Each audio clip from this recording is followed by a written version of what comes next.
Hey everyone, this is a clip from a recent episode of the Men of Steel podcast where we talk about Superman and Superman adjacent topics. If you enjoy this clip, check out the podcast. You can find it at certainpov.com or wherever you get your shows. Well, like when we started the show, we always knew that there were some songs that we wanted to talk about that we wouldn't have like a great framework for, you know, because like the idea was whenever we talk about a piece of Superman media, we would talk about the themes at some point in it. And like that sometimes happens and sometimes doesn't, but like that was an idea when we started the show. It'd be like a thing for us to talk about whenever we talked about a new movie or animated series or whatever.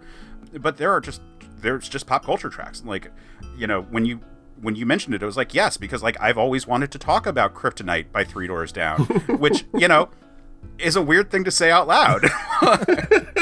Yeah, Three Doors Down, a band that has not aged well. Not because there's anything really particularly wrong with their music, but they just haven't done as much lately. They were sort of a one-hit wonder with Kryptonite. They had some other singles after that and kind of had a steady career as all bands in the 2000s.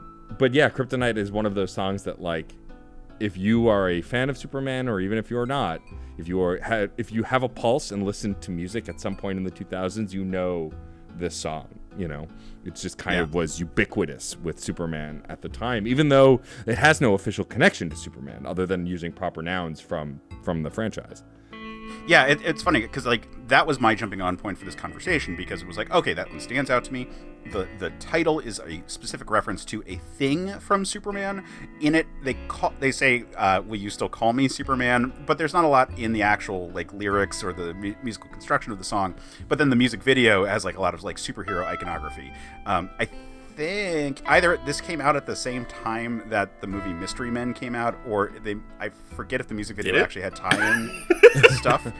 No, it was Smash Mouth, which was the official tie-in for Mystery Men. Yeah. The All-Star one. But either way, it had the same kind of like look to it, where it was like, here's like low-budget superhero costumes in that like oversaturated way that music videos from the 90s were really doing, like, you know, late 90s, early 2000s. Yeah. Were really into it. Yeah. And I mean, like, that's also just kind of like our age. Like, that was exactly where we were on that one. So it like stood out to me, and I was like, you know, we'll probably have some songs that are kind of like that, where they have a couple of allusions to the character, and that's about it. And, you know, like, because the second song I went to in my head was Superman by Goldfinger, which as I put in the notes in the Google Docs, aka the song from Tony Hawk, and Matt got mad, and I'm like, I have been to Goldfinger concerts. Look, I took personal offense to it because, like, I know more than 3 songs by Goldfinger, and as a ska fan, like, I just, like, I love their catalog, and so all of my friends, and look, I play video games too, obviously, but like everyone, when that song was on Tony Hawk, I was like, oh, that song from Tony Hawk, like, it has a name, it's in the chorus. Come on, it's not that hard. Goldfinger, also not a tough band name to remember. But yeah, no, this song, I remember, like, my high school era, this being one of those songs. Like, just, it was everywhere. I listened to it all the time. I too, though badly, played a lot of Tony Hawk and always loved hearing this song in the rotation. But this one also, like, it's very much like I'll Be Your Superman. Like, it's not a direct reference to the comics. It's kind of just the idea of the Superman, not this Superman. Yeah, and that's actually what I wanted to kind of get to in my general thought about what I expected when I was going into like songs that were like Superman inspired. Like, I thought it was going to be like this, where the name's in there, it's a fun song, I like the song a lot, there is nothing to do with Superman in it besides like the concept of a Superman. You know, like it's the thing we've talked about a bit, where Superman started off more as like an idea or a title than as like a name for a person. That this idea of like a Superman, like saying like only a Superman could have saved those people, only a Superman could have endured that, you know, like the idea of, oh, it is humanity taken to this extreme, and with the additional like heroic qualities like laid on top of it, because you assume that in addition to a superior physicality, you assume a superior morality to them, like as just this like broader concept. You know, it's the knight in shining armor idea.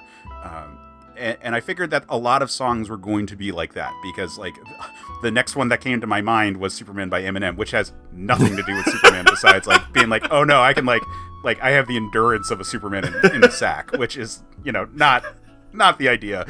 No, that's a song that I hadn't listened to in a long time, and I loved Eminem when he first came out. Like I was a big fan of the first couple records, like everyone was at the time. But like as I learned more about the kind of person he was, how misogynistic he was, and racist and homophobic, and all of that stuff, and no, playing one performance with Elton John doesn't magically make him not homophobic. It doesn't work that way.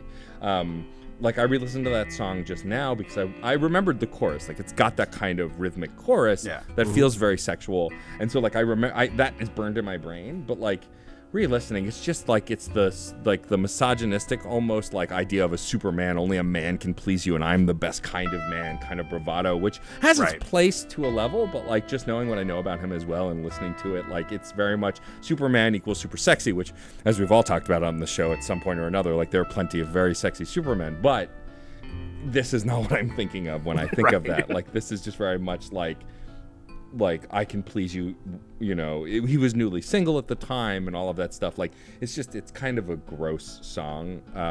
It's why I actually thought it was so important to put the Superman song by Taylor Swift on, because that's just kind of like rainbows and bubblegum and gumdrop. It's like a very butterflies. Yeah, it's very saccharine sweet. It's very much like I Let the Superman Go, like talking about. And this one actually does have some character references in it, very loosely, not specifically calling out DC stuff, but like this is the kind of thing that I like, just because this feels very, you know, honest and emotional and sweet, which is a lot of things that are often in Superman comics. Superman is not misogynistic and obsessed with sex and obsessed with women. So like I prefer this kind of Superman love song to the Eminem thing, which is why I thought it was important to place that in our list as well.